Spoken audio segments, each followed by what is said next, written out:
네, 우리 국민의힘의 정점식 원내대표 모셨습니다. 어서 오세요. 예, 반갑습니다. 정점식입니다. 네, 두 번째시죠? 예, 그렇습니다. 뭐 네. 한 1년 4개월 정도 된 것 같네요. 네네. 예. 그렇습니다. 뭐 다 잘 아시겠죠? 20대, 21대, 22대 국회의원.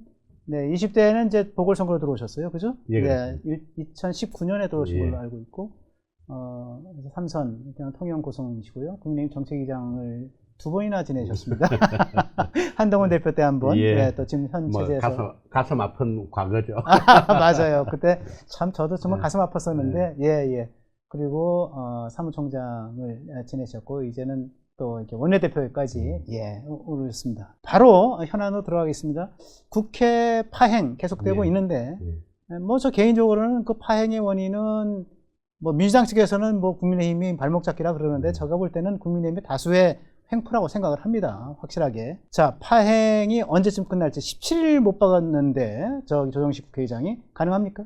뭐 잘 안 될 것 같습니다. 네. 어제 저희들이 의원총회를 했는데 민주당이 저렇게 18개 상임위 중에서 11개 상임위, 특히 법사위를 포함한 11개 상임위를 가져가고 저희들한테 너희들은 이거나 가져라 라고 7개 상임위를 던져 놓았는데 네.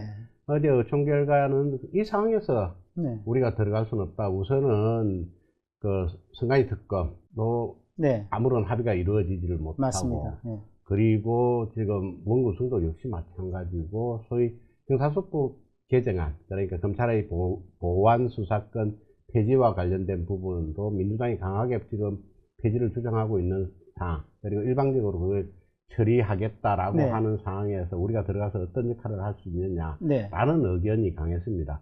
그렇기 때문에 지금 이번 주 내로 국회의장이 이야기한 16일까지 매듭을 지어달라고 하는 그 부분에 대해서는 어렵지 않나라고 현재로서는 생각하고 있습니다. 아, 그렇군요. 예, 네. 다만 이제 오늘도 뭐 우리 제가 여기 온 사이에 우리 원내 수석부 대표가 민주당 쪽과 접촉을 해서 네. 지금까지 마무리 짓지 못한 그런 부분들을 계속 이야기를 나눌 네네. 생각입니다. 그렇군요. 원내대책회의가 오늘 아침 열렸어요. 예, 거기서는 민주당 너희들 18개 상임위원장 다 가져가라. 예.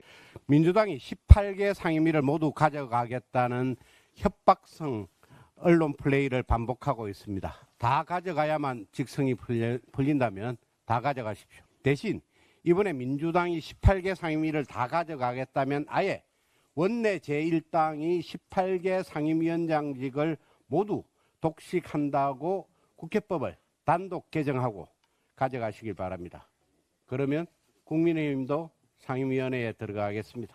더 이상 협상 아닌 협박 또는 무의미한 시간 끌기로 여야 간에 협상이 존재하는 것처럼 국민들을 속이지 마십시오.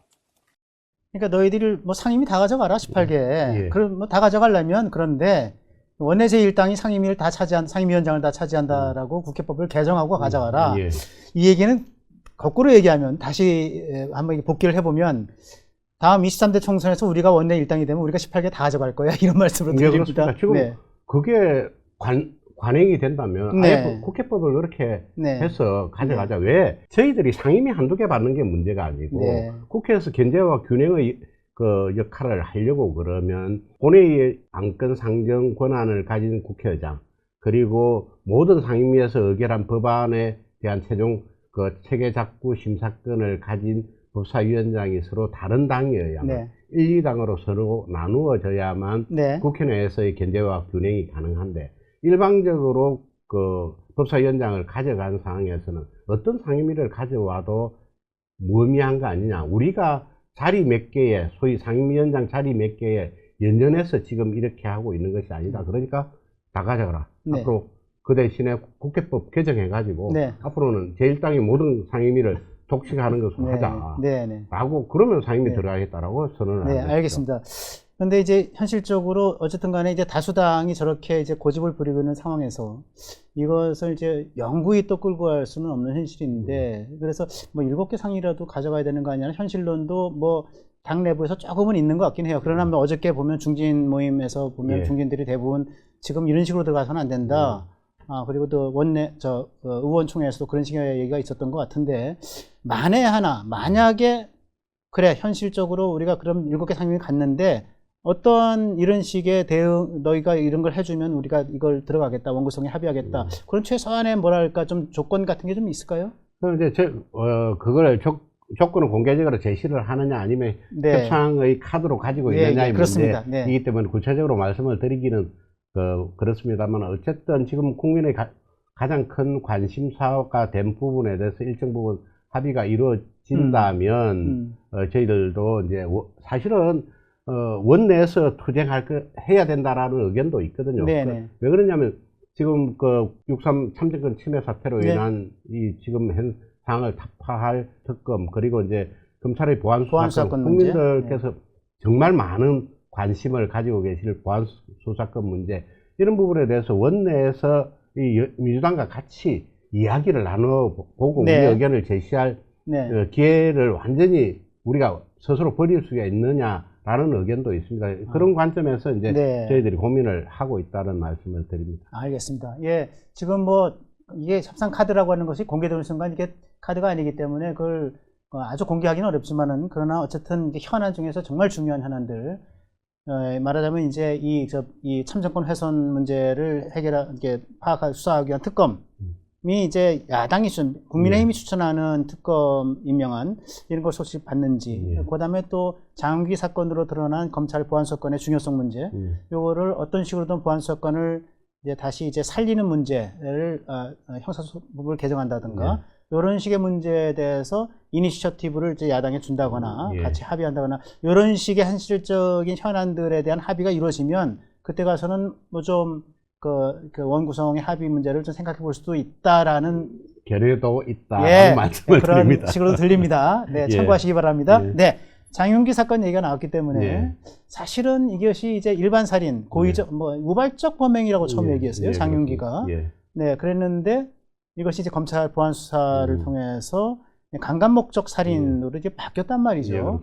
제가 아는 견해로도 이것이 이제 뭐 참작 동기 살인, 뭐 그다음에 무슨 뭐 비난 동기 살인, 뭐 등등의 분류가 쭉 있는데 그 소위 이게 여러 목적 결합 살인 이런 것들이 있더라고요. 양형을 기준하는 데 있어서 일반 동기나 참작 동기보다도 그 여러 사건과의 그 목적 결합 살인이 훨씬 더 형량이 무겁단 말이죠. 예, 그러니까 제가 가장 끔찍하게 생각했던 거는 이게 일반적인 우발적 범행으로 봤을 때 적용되는 형량은 뭐 15년, 10년에서 15년. 단순 살인의 경우에는 참작할 사유가 있을 때는 10년 이하가 그렇습니다. 되는 경우도 있습니다. 네. 예. 그러면은 장윤기가 지금 23살인데 저런 범행을 저지른 사람이 나이 30대 초중반에도 출소해서 거리를 활보할 수 있겠구나. 정말 끔찍한 일이거든요. 예, 그렇습니다. 자, 그래서 보안 수사권이 더 중요해지고 보안 수사권을 확보해야 된다라고 하는 여론이 많습니다. 그런데 민주당은 그걸 해줄 것 같지가 않아요. 이 국면을 어떻게 보십니까? 민주당은 왜 그러는 건지. 그래서 이제 저희들이 짐작하기로는 결국은 이제 노무현 전 대통령 사건 그리고 이재명 대통령에 대한 뭐 5개 재판, 12개 혐의, 8개 사건 이런 것들에 대해서 결국 우리한테 칼을 들이댄 검찰을 그대로 두고 볼 수가 없다라고 해서 1차적으로 검찰을 이제 폐지를 하고 기소 기능만 가진 기소와 공소 유지 기능만 가진 공소청으로 변경하는 법안을 이제 이미 제정을 해서 10월 2일부터 시행이 됩니다. 그러고 나서 이제 결국은 남은 문제는 뭐냐? 이게 지금 소위 기소 기능만 가진다고 하면 지금의 판사와 마찬가지로 경찰에서 이거는 기소해야 된다라고 해서 사건을 검찰로 넘기면 이걸 기소할 건지 말 건지만 기록을 보고 판단을 해서 할 수 있다라고 판단하면 기소하고 기소할 수 없다고 판단한다면 혐의훼손 처분을 하라 하는 기능밖에 검사에게 서류 검토 권한밖에 없는 상황이고 수사권 자체를 경찰에 독점시키는 이 구조로 만들고 합니다. 그런데 장윤기 사건처럼 경찰이 사건을 은폐했을 때 그러면 수사권을 독점한 경찰을 견제할 기능을 가진 기구가 기관이 존재하느냐의 문제인데 지금 그 민주당이 주장하는 거는 그런 기관이 필요 없다. 모든 걸 경찰한테다 맡기고 그 예비 판사처럼 기소하기 전에 이걸 기소할 수 있는지 없는지만 검토만 해라. 서류 검토만 해라라는 제도를 만들겠다고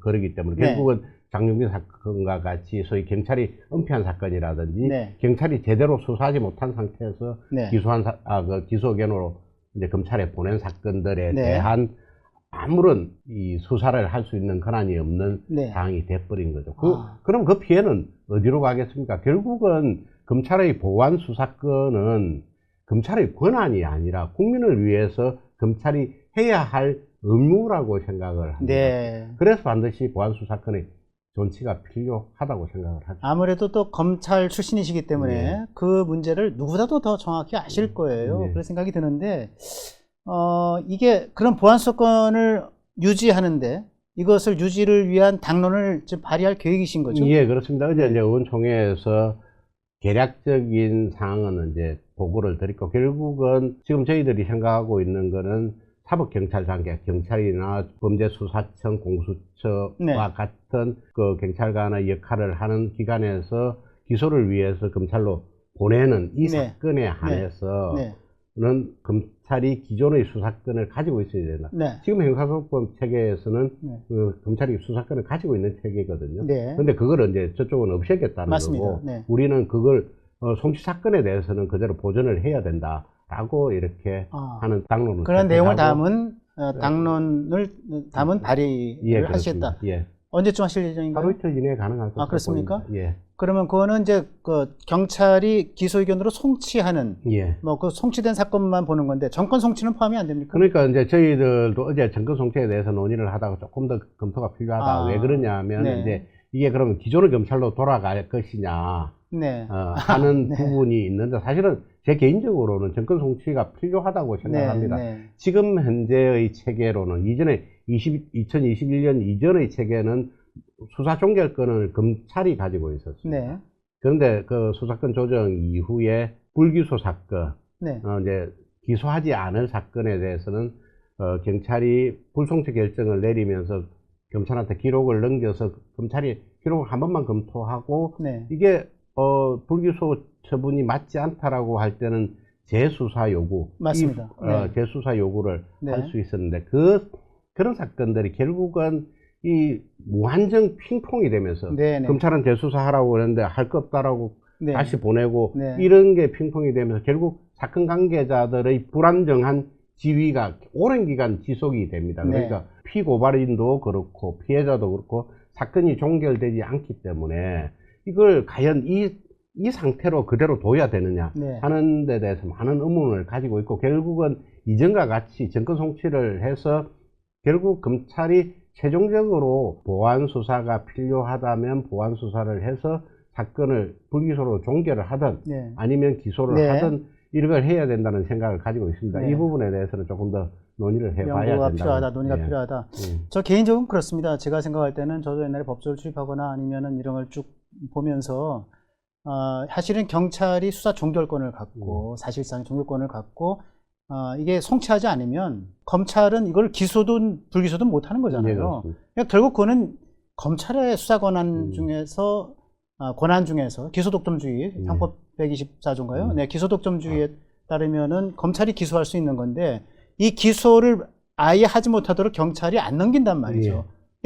수사를 끝내는 거예요, 경찰 차원에서. 경찰의 수사 종결권이라고 하는 건 결국 불기소권을 갖는 거다. 예, 그렇습니다. 이런 차원에서 본다면 그거가 굉장히 큰 문제를 가지고 있지 않을까 그런 걱정이 들어서 제가 정권 송치 얘기를 하는 겁니다. 그러니까 네. 결국은 이번 사건과 같이 경찰이 작정하고 사건을 왜곡하려고 그러면 은폐된 사건들이 굉장히 네. 많을 수밖에 네. 없다라는 네. 생각 때문에 정권 송치 제도가 다시 부활돼야 된다는 네. 생각을 가진 분들이 많습니다. 개인적으로 또 그런 생각을 하실 예, 거고요. 그렇습니다. 예. 네, 네. 골프 안규백 국방장관과 대통령이 골프를 쳤다라고는 의혹이 일어나고 그런 의혹을 제기한 게 있어서 또 마침 또 오늘 원내대책회의에서 예. 그 말씀을 꺼내셔서 제가 한번 그 얘기를 좀 듣고 저희가 지나가겠습니다.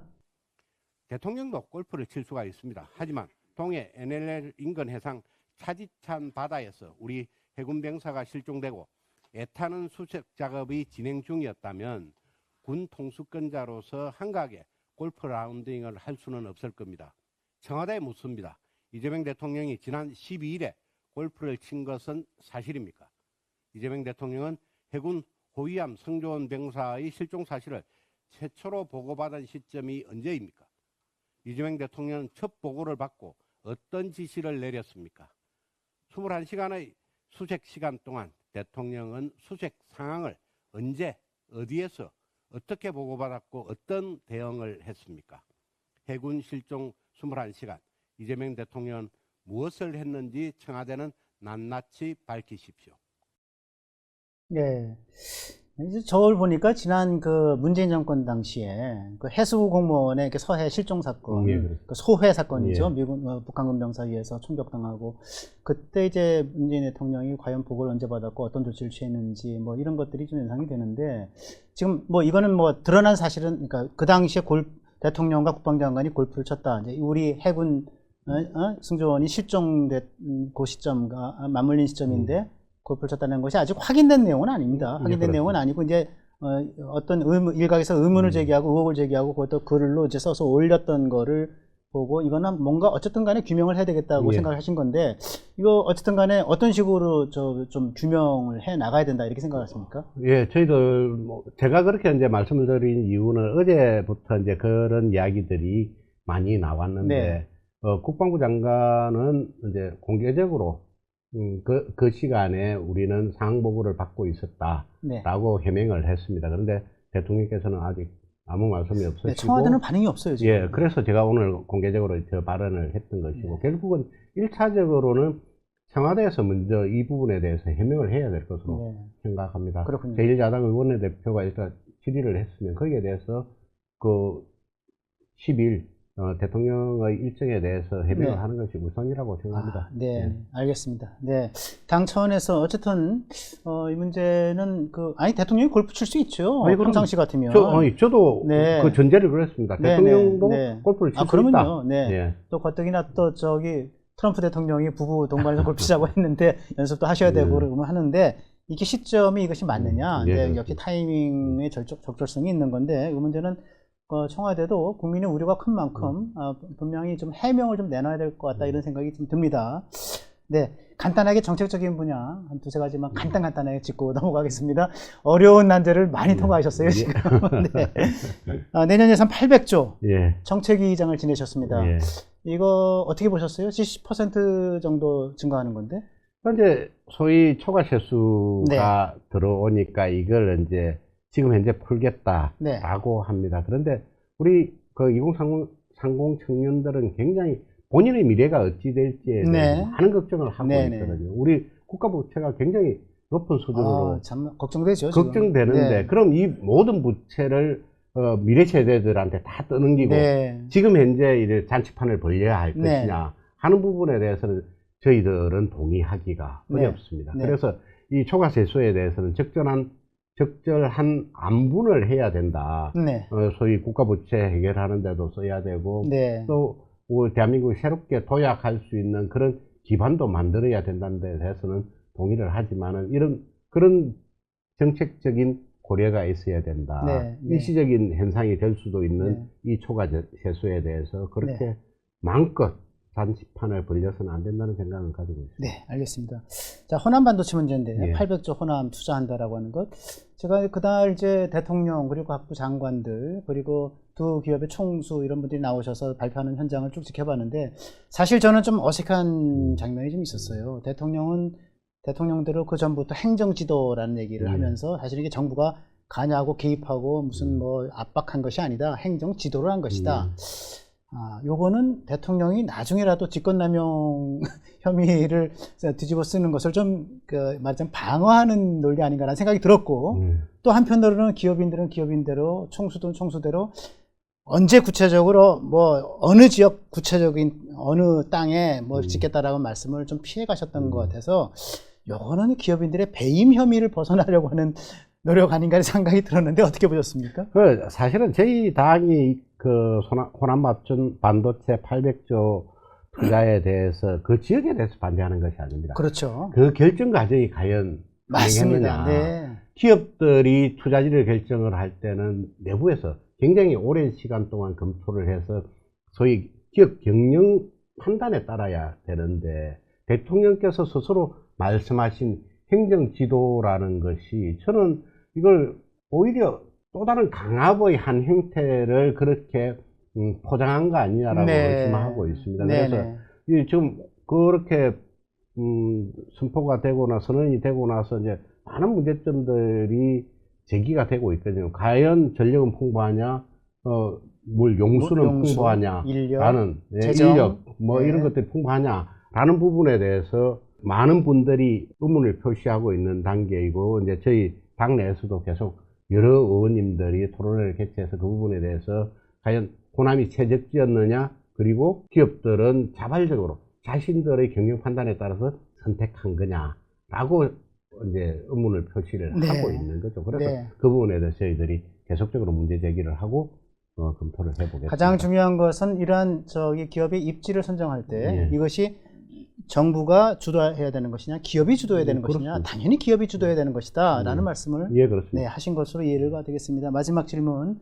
증시인데 정말 걱정되죠. 지금 7천선도 오늘 아침에 장은 어떻게 됐는지 제가 구쳐보지 못했습니다만은 네, 7천선이 무너졌는데 소위 그 롤러코스피 네, 예. 미국 장으로 이동한다는 얘기도 있고 이거 어떻게 분석하고 계시고 어떻게 대응해야 됩니까? 그러니까 기본적으로 이제 김용무 실장이 단일 종목 네, 레버리지 네. ETF를 네. 이제 도입을 본인이 주도해서 사실은 도입을 했고, 금감원장은 아니 그때 내가 들어 누워서라도 말려야 되지 네, 않느냐라고 이렇게 정부기관 또는 뭐 금감원이 정부기관은 아니지만은 형식적으로는 그러면 이런 상황을 방치한 사람이 누구냐? 저는 계속 그렇게 코스피 지수가 이제 소위 9천까지 올라가고 8천, 7천, 8천, 9천 이렇게 할 때 자기들이 자아자찬을 네. 했거든요. 그런데 이렇게 폭락 7천까지 무너진 이 상태에서 과연 지금까지 그 소위 정책 실패에 대해서 단 한마디의 반성도 사과도 없었다고 생각합니다. 네. 그 모든 피해는 결국은 정말 소액 투자자들이라고 생각을 하거든요. 네. 그리고 더구나 이제 빚내서 투자하는 B2까지 조장한 측면도 맞습니다. 있기 때문에 네. 이 부분에 대해서는 정말 우리 정치의 대한민국의 미래를 위해서 우리 정치의 이 변동성을 조정할 수 있는 정책을 내놔야 된다. 네. 계속 그렇게 저희들이 변동성 촉구하고 조정 있다. 장치 중에서는 그 단일 종목 레버리지 ETF를 폐지해야 되는 것도 들어갑니까? 포함됩니다. 당연히 예. 포함된다. 예, 그리고 김용범 실장에 대해서는 또 정책적 문책을 해야 된다. 해야 된다. 계속 네. 저희 당에서 그렇게 주장을 하고 있죠. 알고 있습니다. 예. 알겠습니다.